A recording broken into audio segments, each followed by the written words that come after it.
Olá, bom dia. Graça e paz em nome do Senhor Jesus. Mais uma vez nos achegamos aqui para estudar o livro de Atos.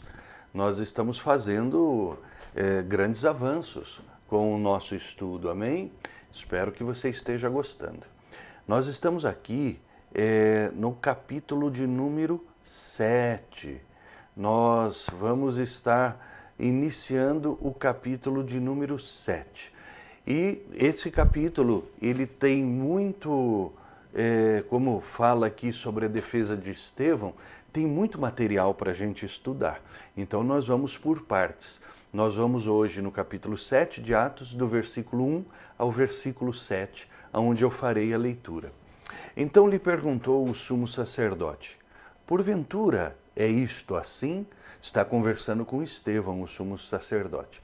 Estevão respondeu: varões, irmãos e pais, ouvi, o Deus da glória apareceu a Abraão, nosso pai, quando estava na Mesopotâmia, antes de habitar em Harã, e lhe disse: sai da tua terra e da tua parentela e vem para a terra que eu te mostrarei. Então saiu da terra dos caldeus e foi habitar em Harã. E dali, com a morte de seu pai, Deus o trouxe para esta terra em que vós agora habitais.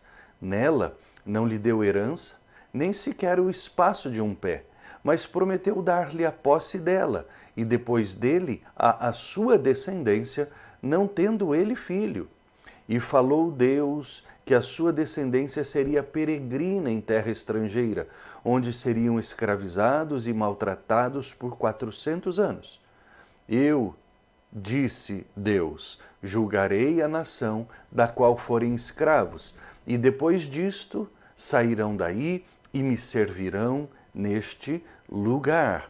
Olha aí que coisa maravilhosa o relato. Nós vamos falar hoje sobre Abraão.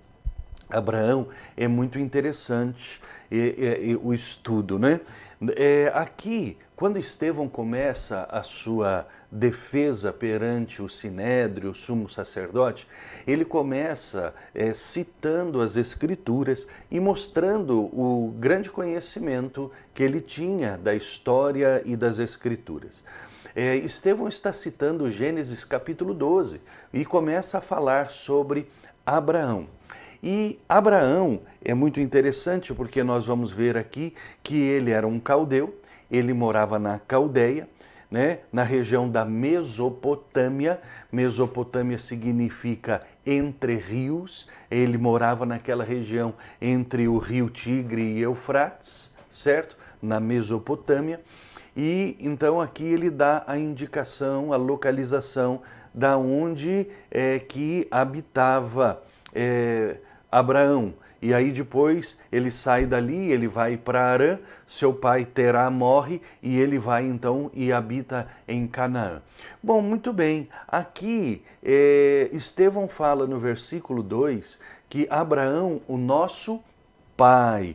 Muito bem, por isso que Abraão é conhecido como o primeiro dos patriarcas bíblicos, o pai, aquele que gerou. Quando Estevão está dizendo aqui, ele está falando exatamente o que se acredita, que Abraão foi o pai da nação hebreia. Então, é de Abraão, a partir de Abraão, que a nação hebreia ela vai passar a existir. Se diz dos três grandes patriarcas, Abraão, Isaque, o filho de Abraão, e Jacó, filho de Isaque e neto de Abraão. Ou seja, desta linhagem que vai nascer a nação hebreia e também que nós vamos ver também que vai vir o Messias, o Senhor Jesus Cristo de Nazaré. Bom, mas muito bem, já que nós estamos falando aí de Jesus, quanto tempo mais ou menos, então, se passou de Abraão até Jesus Cristo?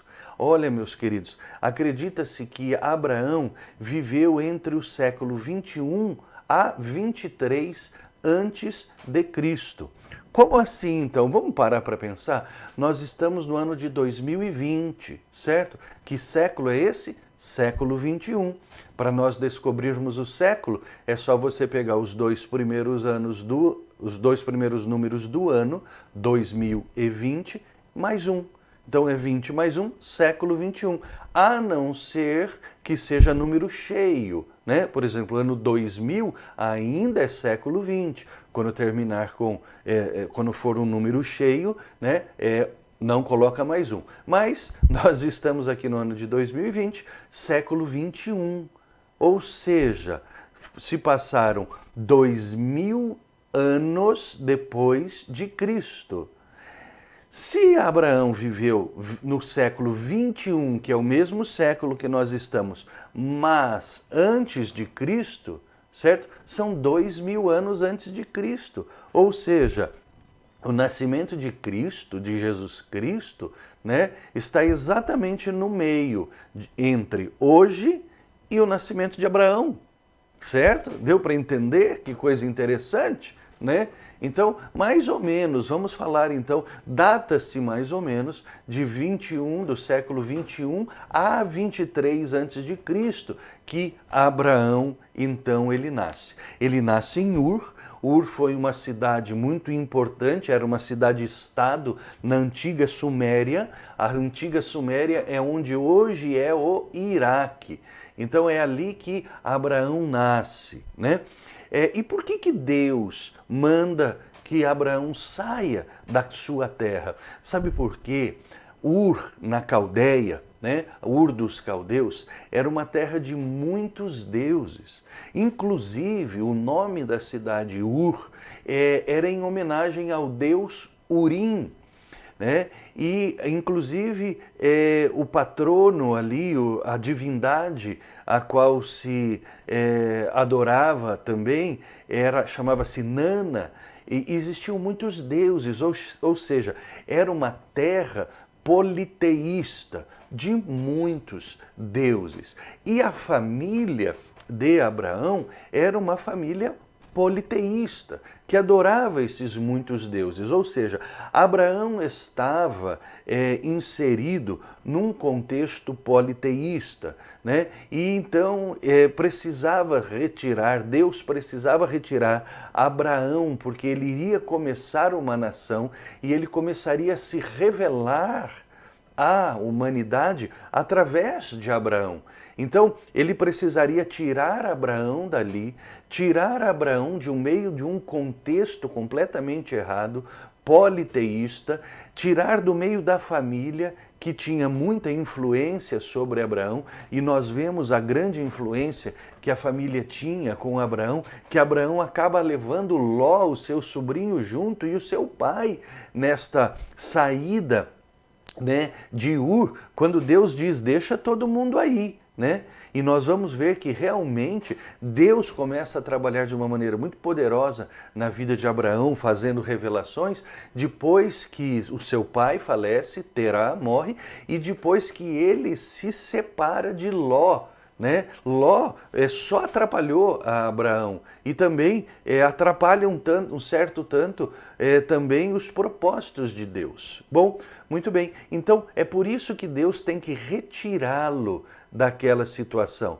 porque vai ter que desimpactar Abraão de todo este conhecimento que ele tinha adquirido, tanto cultural quanto religioso, porque Deus ia mostrar, né, novos valores e ia se revelar através dele. Por isso que Deus pede para que ele saia de lá.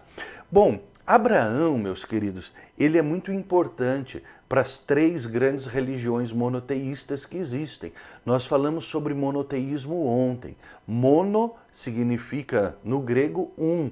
Teísmo, teos, é Deus, né? Monoteísmo, um único Deus. Bom, nós vimos que as três religiões monoteístas que existem, né? As maiores, judaísmo, o cristianismo e o islamismo. E é interessante porque Abraão, ele tem importância para essas três religiões, né? O judaísmo, por causa de Isaac, né?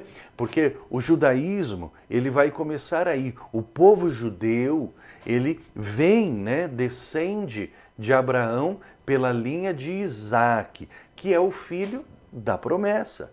Deus profetizou na vida de Abraão que ele teria um filho e desse filho uma grande descendência, mas Sara era estéril. Nós conhecemos esta história. Ela não podia gerar filhos. Abraão já tinha 100 anos de idade. Diz a palavra que já estava com o corpo amortecido, né? Mas havia uma promessa. E Deus cumpriu a sua promessa, né? E milagrosamente Sara, com 99 anos, gera Isaque no seu ventre, né? Que era o filho da promessa. Porém, antes de mais nada, Sara, ela fez, né, com que Abraão gerasse descendência através da sua serva. Né? E por que ela fez isso? Porque Hammurabi, né? Quase me foge o nome da cabeça, quase que eu falo Nabucodonosor, mas Hammurabi, que era contemporâneo de Abraão, e nós conhecemos o famoso Código de Hammurabi, eles eram contemporâneos, naquela época ainda não havia a lei de Deus, e era muito difundido o Código de Hammurabi. E num dos artigos desse Código de Hammurabi, falava que era um código muito grande, você pode até encontrar na internet. Tinha uma parte que falava se a mulher era estéril e não podia ter filhos, que poderia se suscitar descendência através, então, da serva daquela mulher. E quando, então, Sara fala isso para Abraão, Abraão anuiu a ideia, né? Só que, veja bem, aquilo não era o caminho que Deus queria para ele. E aí, disso, quem que nasce? Ismael. E depois Isaque nasce. E aí então há uma confusão entre a serva, né, a mãe de Ismael, com Sara, e então se pede para mandar ela e o menino embora. E é isto que Abraão faz. Manda então Ismael embora. E de Ismael que nascem os ismaelitas, que são os árabes. E aí, desta linha, que nasce o Islã, o islamismo. Então, veja bem, Abraão, ele é importante tanto para o judaísmo quanto para o islamismo, por causa dos seus filhos. Isaque para o judaísmo e Ismael para o Islã. No Alcorão se fala de Abraão. E por que é importante para o cristianismo? Porque Jesus descende de Isaque e descende, obviamente, de Abraão. Por isso que Abraão, então, ele é uma conexão, né, entre as três grandes vertentes monoteístas que existem. Muito bem, falamos bastante de Abraão hoje, né? Amanhã nós vamos prosseguir falando de mais algumas coisas. Eu espero que você tenha gostado de hoje, do nosso estudo. Que Deus te abençoe.